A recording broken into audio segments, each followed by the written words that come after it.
Sunday morning.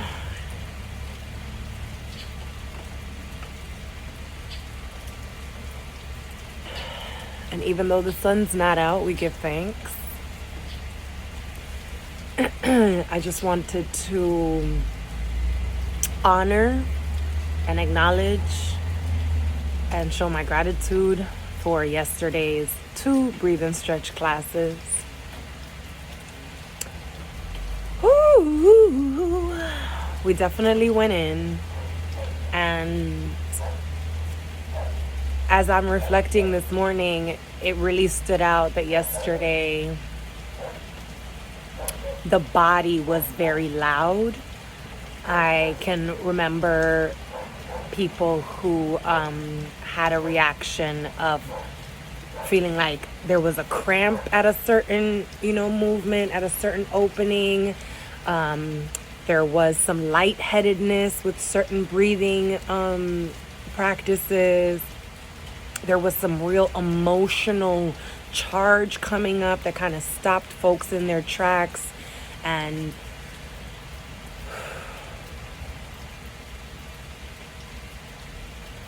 honor and respect for the body, for the body's communication efforts, right?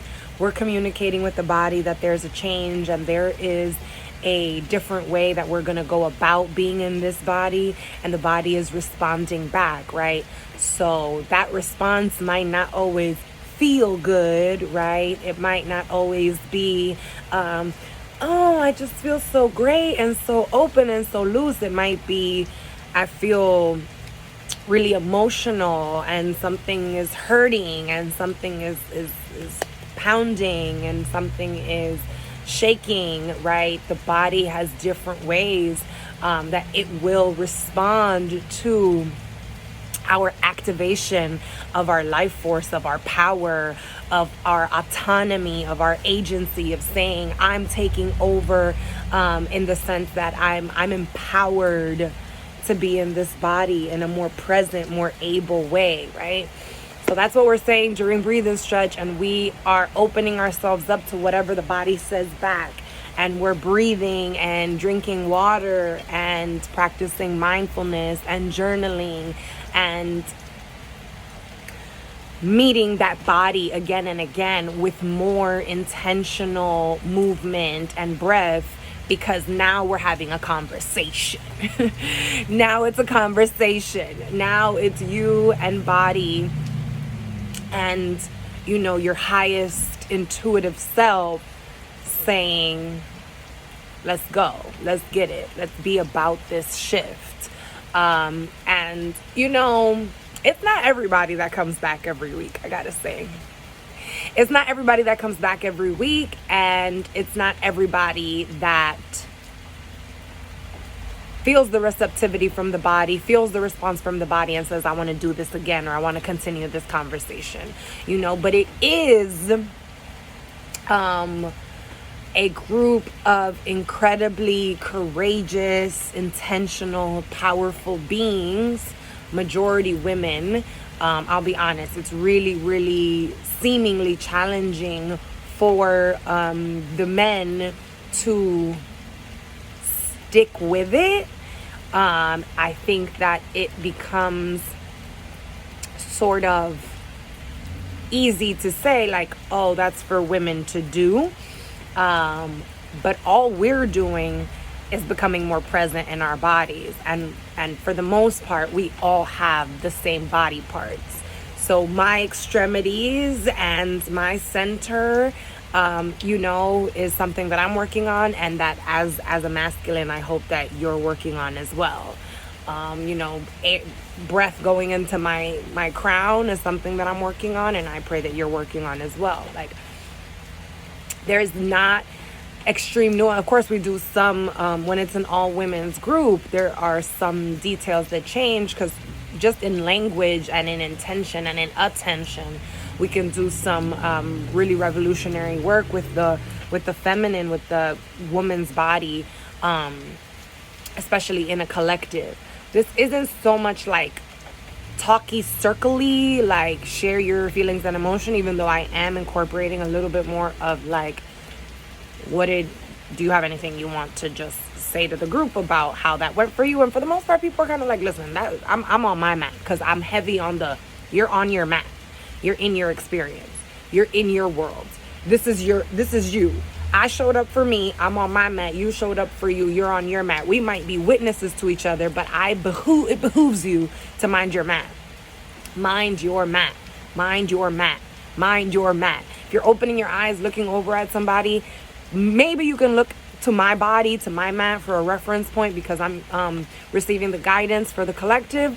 But for the most part, mind your mat. You know, if the sound, the direction via sound doesn't tell you exactly how to move your body, mind your intuition, mind your center, you know, like follow what your gut is telling you about how to move your body. And it's beautiful when we do things cohesively and in a group and in the collective, and we're all in movement synchronized together and breath synchronized together. That's beautiful for sure. That is not the highest intention of breathe and stretch. The highest intention of breathe and stretch is that you mind your mat, you find yourself on your mat, you connect with yourself on your mat, you have an experience with yourself on your mat, you have some revolutions and revelations inside your body rising on your mat, that you honor your mat, that you cleanse your mat, that you treat your mat as you would if it were, you know, the table at a dinner party that you're about to throw in your beautiful, you know, home that you're having guests over. Like how you would present that is the same energy I want you to keep when you are presenting yourself to yourself on your mat. Because again, this is a conversation. So if at the beginning of the conversation you're coming in with carelessness, you're coming in with sloppiness, you know, you're not coming in with purity, with clear intention, with clean intention, with elevation intention, with progressive intention, then, you know, you're telling your guests, which is you and your body, that is whatever. It's whatever. And the more we can get into that honoring practice with ourselves and bear witness to each other honoring, you know, the self, then the more that becomes the norm. Right? So everything that we're doing, all the practices, all the movement, everything that we're receiving during breathe and stretch, it's so that can be normalized in your spirit. So that taking an hour or two to be present in your body, not like you did 45 minutes of cardio, like, you know, you're working out. Like, okay.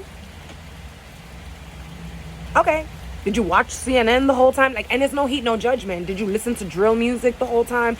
Did you, you know, whatever it is that you did to get you there to that level of agility, like constant agility?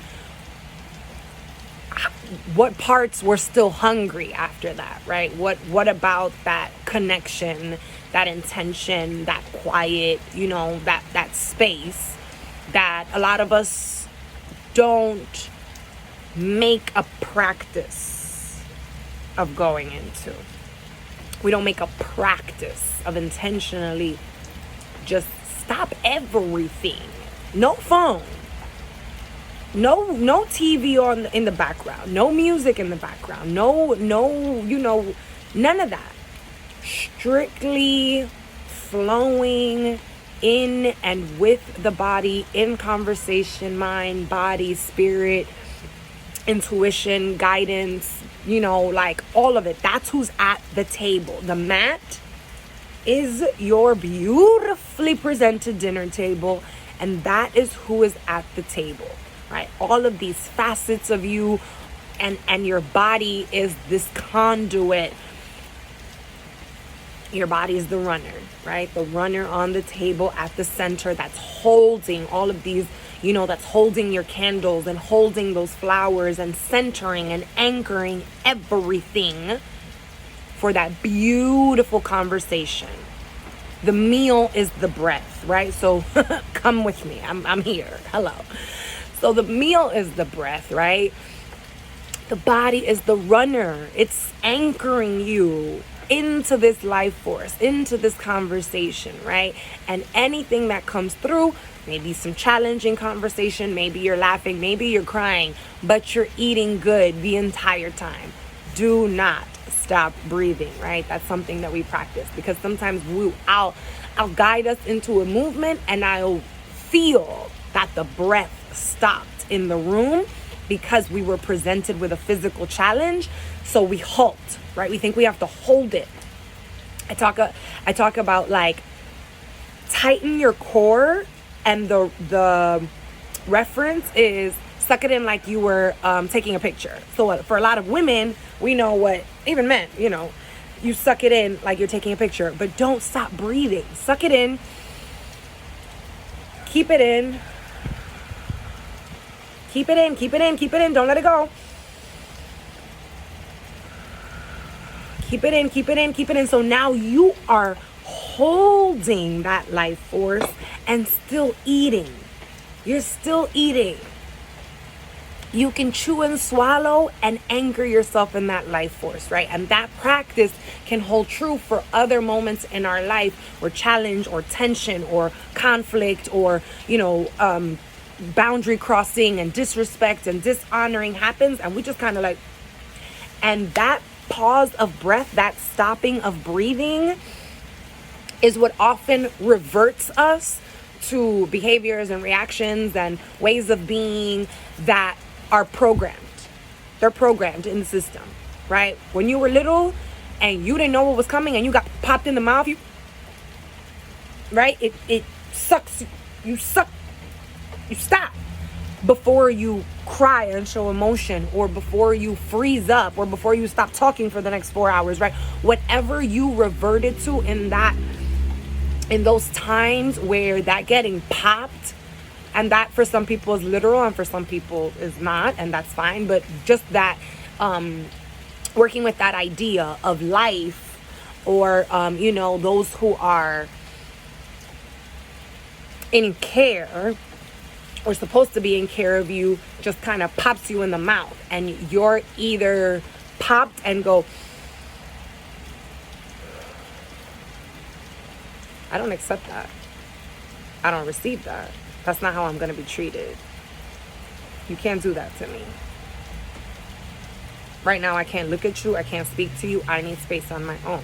Or whichever way that goes, right? Whichever way that child needed the opportunity to breathe and feel and grieve what they once thought was a trusting, loving, good situation. Whatever it is, that you need to breathe into it, not stop the life force, not create a block, because really that block and that stop of breath,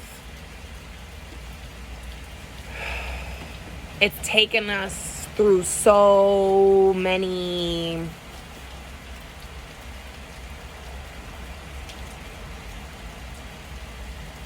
irrational, unreasonable, inappropriate, unuseful, problematic, problem-causing habits and behaviors, and we got to do something. We have to do something. And so that just takes me back to everybody, man, woman, child, elder, 20s, 30s, 40s, all of us can become better, more able, more capable of experiencing this life in a more present, more intentional, more life force driven mode, right? It's a mode. I'm gearing in to this other mode that serves me better. It serves me better.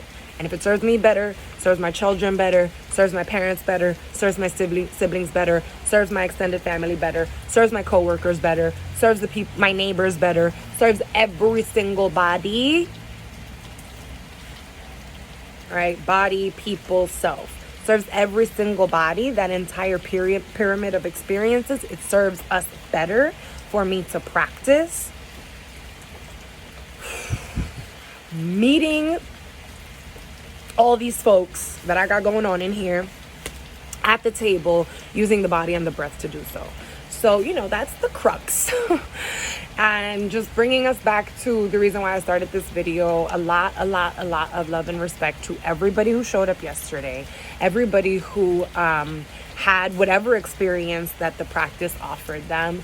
For the first hour, we were really focused in on this center, this gut, this relationship between the gut and the brain, this honoring that we're doing of strengthening our center, not just working out and trying to get abs, not just trying to make your belly flat, not just look good for next summer, not right. Those are all the things that, if that gets you to strengthen your relationship with your center, with your intuition, with your life force, cool. Can we do it more intentionally? Can we do it more openly? Can we do it more honestly? Can we do it more thoroughly? Can we be more activated in the mindful movement practice, the mindfulness of it, right? If moving your body equals distracting yourself completely, I understand that as a practice. Can we move our bodies and be in our bodies even more than we're in our bodies at any other time in our lives? Can we do that? Can we merge mindful movement, intention, breath? Can we meet all of that at a table in a conversation? Are you willing to go there? And I know a few folks that are. And I'm grateful for what I'm seeing, even though that's not my driving force. My driving force is that I have to show up to the mat for myself. So like I've said before, even if none of you show up on Saturday at 5 o'clock to the Body Source Holistic Center, which will never happen, I'm going to keep showing up. I'm going to keep showing up, and whether, we can't come together because of extraneous circumstances or because something, I will still be showing up, because that communion, that conversation is going to happen on this side no matter what, no matter where, no matter who, no matter what, no matter what. Understand? That's a commitment and the conversation that that's a conversation that I've committed to on this side. And I'm inviting you, but your attendance, first of all, is not required. It's an invitation. And also your attendance is not is not what's going to start or stop it. It's just a continuation, an add-on. Like, of course, all of us coming into conversation with our life force and having that mat moment, that's powerful, and I love it, and it's meaningful to me, and I'm grateful, and it's impactful collectively in ways that we ourselves, me, myself, cannot measure, so I don't even bother or try. And I know that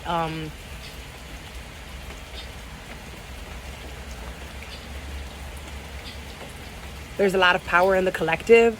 I also know that as a facilitator, guide, fill in the blank, the work that I'm doing, I've observed and been witness to folks getting too caught up on the collective power and how many people and how many tickets and how many mats and how does that video look.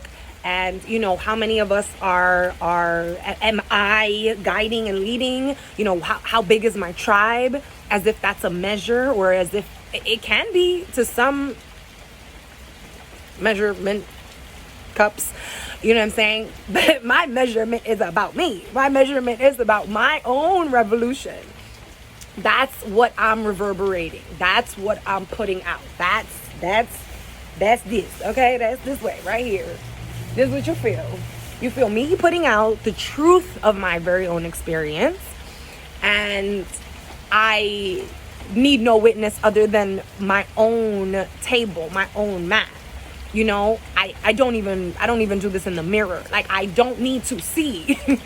It's cool It's cool to see myself mirrored. If there's 20 people, 30 people, 100 people, I could do this with 5,000 people in the room. Still, the most important conversation, the most important ceremony, the most important part, the most important mat in the room is my own. And I'm teaching, I'm demonstrating that the most important one in your room is your own. You know, if you're at the dinner party and you are mostly focused on this guest because this guest got the plug to these people, or this guest got this kind of money, or this guest lives in this kind of neighborhood, or this guest, you know, been doing this for that's cool. That's cool. That's cool, I guess, to put more importance on that life force than on yours. I just think that those are equal distractions than, you know, blasting music in your head the entire time that you're merging your body in movement. You know, like, you have to be the most important guest at your dinner table. It can't be the husband or the wife. It can't be the kids. It cannot. It cannot. It cannot. For the purposes of what we are eating, what we are intending to consume and release and put out, right? What we're consuming and what we're putting out, right? And we talk a lot about when you exhale, you release toxins. I want the best toxins in the room. I want my toxins to be like, you know what I mean? Like top level toxins. I want that when I exhale, my toxins is like, damn. Can I buy some of your toxins? Can you bottle them toxins for me? You know what I'm saying?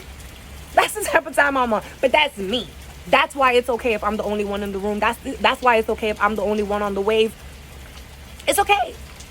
It's okay. It's okay. It's okay. It's okay. It's okay. It's okay. Because then that means that I'm harnessing with and for myself, right? And I've been in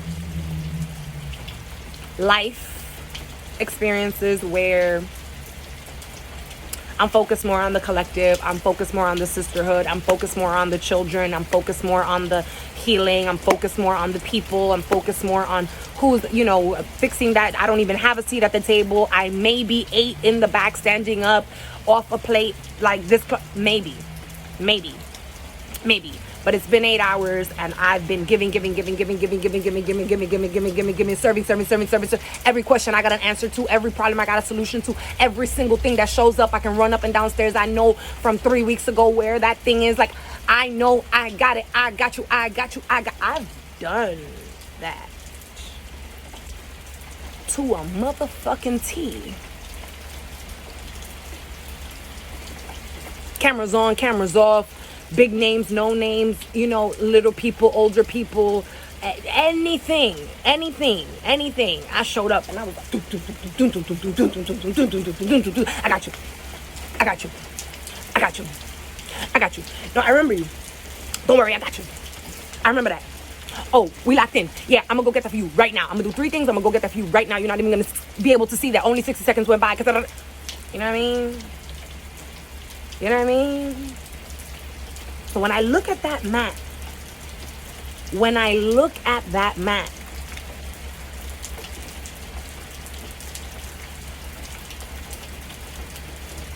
why I went to sleep hungry?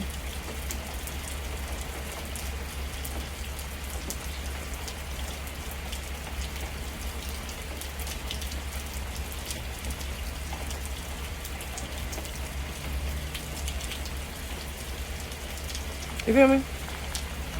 So we switched it up. Breathe and stretch. That's what I'm on. All bodies welcome. We're going to switch it up for this Saturday. Either no class or a shift in situation, but not at the Body Source. I'll do another video about that because we're on minute 24. And that's my cue to be out. Peace.